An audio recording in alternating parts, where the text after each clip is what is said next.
14th October 2021 Morning Murli Om Shanti Bapdada Madhuban.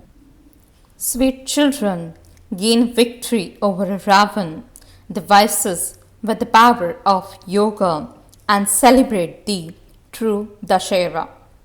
Question: what is the connection between the Ramayana and the Mahabharata? What does Dashera indicate?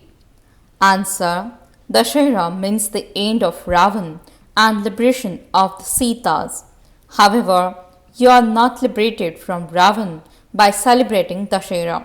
When the Mahabharata takes place, all the Sitas are liberated.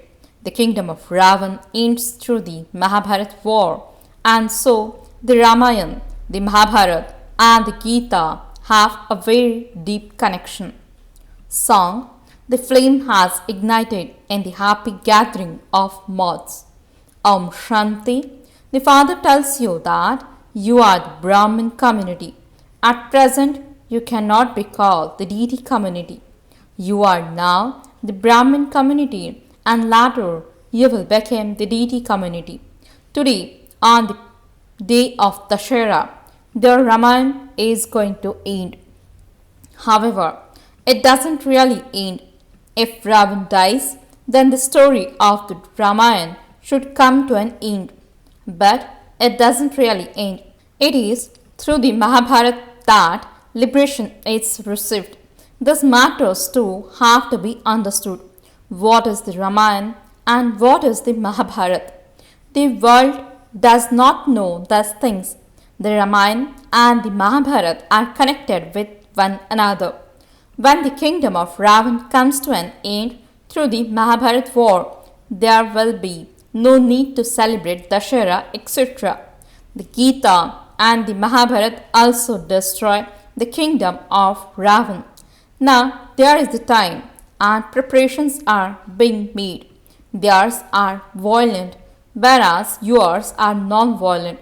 Yours is the Gita. You listen to the knowledge of the Gita. What will happen through that? The kingdom of Ravan will end. Although they killed Ravan, that doesn't bring the kingdom of Ram. There are the Ramayana and the Mahabharata. The Mahabharata is for destroying Ravan. These are very deep matters that have to be understood. A very broad and unlimited intellect is needed for this. The Father explains that the kingdom of Ravan is destroyed through the Mahabharata war. It isn't that the kingdom of Ravan is destroyed just by Ravan being killed. The confluence age is needed for that. It is now the confluence age. You are now making preparations for gaining victory over Ravan. It is weapons of knowledge, not physical weapons, that are needed for this. They have portrayed a battle between Ram and Ravan. All of those scriptures belong to the path of devotion. You are now conquering the kingdom of Ravan with the power of yoga. This is something incognito. You gain victory over Ravan, the five vices. How? With the Gita. Baba is speaking the Gita to you. This isn't the Bhagavad. The divine activities of Krishna are shown in the Bhagavad, but there are no divine activities of Krishna. You know that when the Mahabharata war and destruction took place, the kingdom of Ravan is destroyed through that. This has also been shown in the picture of the ladder. The path of devotion began at the time that the kingdom of Ravan began. Only you know this. The Gita is connected with the Mahabharata war. You listen to the Gita and attend the kingdom, and the war takes place for cleansing the world. All the divine activities shown in the Bhagavad are without purpose. There is nothing in the Shiv Purana. Actually, the Gita should be called the Shiv Purana. Shiv Baba sits here and gives knowledge. The highest is the Gita. The Gita is the smallest of all the scriptures because all other scriptures are quite large. They have created even larger volumes of the life stories of people. They created so many volumes of the life story of Nehru when he died. The Gita, relating volumes of Sri Baba's life story, should be so large. However, the Gita is very small because the father only says one thing: remember me, and your sins will be absolved. You must also understand the cycle, that's all. This is why the Gita is made so tiny. This knowledge is for learning by heart. You know that people create lockets of the Gita and it has very tiny writing in it. Baba also now puts lockets around your necks, that of the Trimurti and the kingdom. Baba says the Gita is two words, Alpha and Beta. This is the locket of the secret mantra of Manmanabhav. Remember me, and your sins will be absolved. Your duty is to gain victory with the power of yoga, and then cleanliness is also needed for you. The Father explains that the kingdom of Ravan is to be destroyed with the power of your yoga. No one knows when the kingdom of Ravan begins. This knowledge is very easy, it is a matter of a second. And the picture of the ladder of 84 birds, it is shown that you have taken so many birds. It is so easy. The Father is the ocean of knowledge. He continues to speak this knowledge. If you were to collect all the paper used for the Murlis, there would be so much of it. The Father explains to you in detail, in a nutshell. He says, remember Alpha, what else do you spend your time on? Each of you has a huge burden of sins on your head. It can only be removed with remembrance. Thus requires effort. You repeatedly forget. If you continue to remember Baba, you would never have any obstacles. When you became body conscious, you experience obstacles. You became soul conscious at the end. Then, for half the cycle, there will be no obstacles. These are such deep matters and they have to be understood. Baba has been telling you so much from the beginning, and in spite of that, he says simply remember Alpha and Beta. That's all. The tree has a lot of expansion, whereas its seed is the tiniest of all. Such a big tree grows from it. Today it is Dashera. Baba now explains to you what the relationship between the Ramayana and the Mahabharata is. The Ramayana belongs to the path of devotion. It has continued for half the cycle. That means it is now the kingdom of Ravan. Then, when the Mahabharata takes place, the kingdom of Ravan comes to an end and the kingdom of Ram begins. What is the difference between the Ramayana and the Mahabharata? The kingdom of Ram has to be established and the kingdom of Ravan has to be destroyed. By listening to the Gita, you become worthy of becoming the masters of the world. The Gita and the Mahabharata are for the present time, when the kingdom of Ravan is to be destroyed. The war they have portrayed is wrong. The war is for conquering the five vices.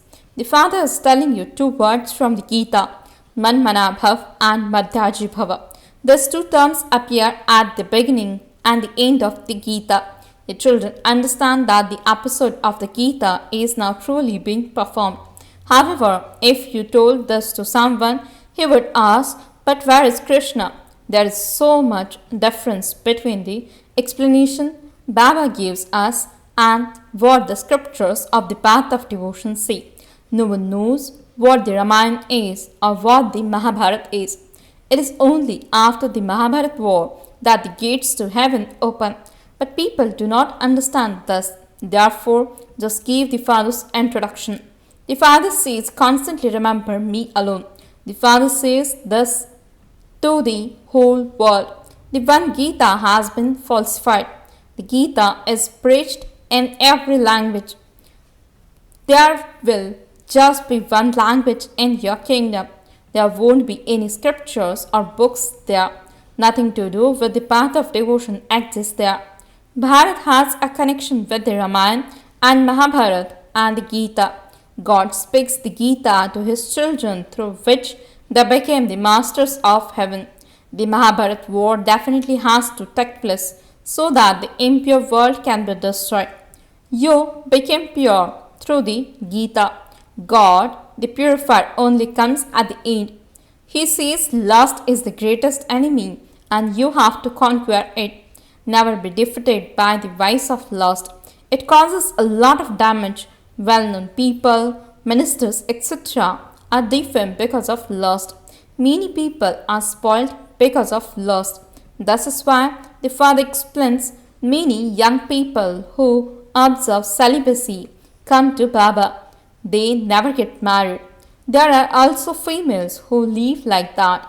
Nuns never indulge in vice, but they have no attainment by living like that. Here it is a matter of becoming pure and becoming the masters of heaven for birth after birth. A burden of the sins of many births is on each one's head. Only when those sins are cut away can you go to heaven. Here people continue to commit sin. Perhaps a sannyasi thus became pure for one birth, but he still has to take birth through vice. No one in the kingdom of Ravan can take birth without vice. Some ask, how will birth take place there? What is the power of yoga? There is no need to ask these questions. That world is completely viceless. The kingdom of Ravan doesn't exist there. So this question doesn't arise. You will have visions of everything. When someone becomes old there, he will have a vision of how he is to become a baby again, of how he will enter his mother's womb. He isn't aware of which home he will go to. He is just aware that he is to become a baby again. There is the example of the peacock and peahen. The peahen conceives when the peacock sheds tears. Male and female papaya trees are also planted next to one another so that those trees can bear fruit. This is a wonder, since it is like this with non-living things. What is not possible with living forms in the golden age? You will understand all of these detailed matters as you make further progress. The main thing is for you to remember the Father so that you can become Satopradhan from Tamopradhan and claim your inheritance. And you will be able to see the systems and customs of that place later. You became the masters of the world through the power of yoga. So why couldn't children be born through that? Many people ask such questions, and when they don't receive a proper response, they fall. They have doubts over trivial matters. There are no such things in the scriptures. The scriptures belong to the path of devotion. The Supreme Father, the Supreme Soul, comes and establishes the Brahman, Sun dynasty, and Moon dynasty religions. Brahmins belong to the confluence age. Baba has to come at the confluence age. People call out, "Oh, purifier, come!" People abroad say, "Oh, liberator, liberate us from our sorrow." They don't know who makes them suffer. You know that the kingdom of Ravan is coming to an end. Baba is teaching you Raj Yoga. Destruction takes place when your study comes to an end, and this is called the Mahabharat. The kingdom of Ravan is destroyed through the Mahabharat. At Dashera, they just burn an effigy of Ravan. That is a limited aspect, whereas this is an unlimited aspect. The whole world is to be destroyed. Such small daughters are receiving such a great knowledge. Worldly knowledge is like paraffin or kerosene, whereas this knowledge is like real ghee, means purified butter. There is the difference of day and night. In the kingdom of Ravan, you have to eat oil. Earlier, ghee was so cheap, but it has now become expensive, and so you have to eat oil. Gas and electricity didn't exist previously, so many things have changed in the last few years. You know that all this is not to be destroyed. Shiv Baba is teaching us in order to make us become like Lakshmi and Narayan. This Baba has thus intoxication a great deal. Maya makes you children forget, since you say that you have come to claim your inheritance from Baba. Why do you not feel that intoxication? You forget your sweet home and your sweet kingdom. Baba knows that those who do service with their bones will become great princes. Why do you not feel this intoxication? It is because you don't stay in remembrance. You don't remain fully engaged in doing service. Sometimes you have great enthusiasm for doing service, whereas at other times you become slack. Each of you can ask yourself to see if this is what happens. Sometimes you make mistakes, and this is why Baba has to explain to you. You have to speak very sweetly and make everyone happy. No one should react forcefully. Baba is the ocean of love. People are now beating their heads so much to stop slaughter of clouds. Baba says the greatest slaughter is to use the sword of lust. First, put an end to that. The other slaughter is not going to end no matter how much they beat their heads, and the sword of lust should not be used either. There is so much difference between what people say and what the Father says. Those who conquer lust will become the masters of the pure world. Acha, to the sweetest, beloved, long lost and now found children, love, remembrance, and good morning from the mother, the father, Bapdada. The spiritual father says Namaste to the spiritual children. The spiritual children says Namaste and good morning to the spiritual father. Essence for the dharana. First point, become an ocean of love equal to the Father. Never be forceful, speak with very sweetly, and make everyone happy. Second point, do service with your bones. Maintain the intoxication that you will shed your old body and become a prince or princess.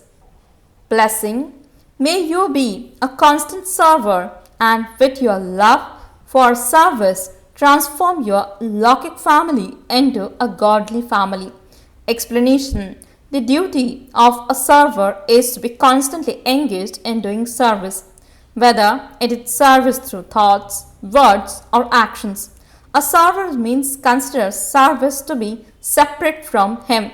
Those whose intellects always love doing service change their Lokik family into a godly family. A server doesn't consider his home to be a home, but a place for doing service. The main virtue of a server is renunciation.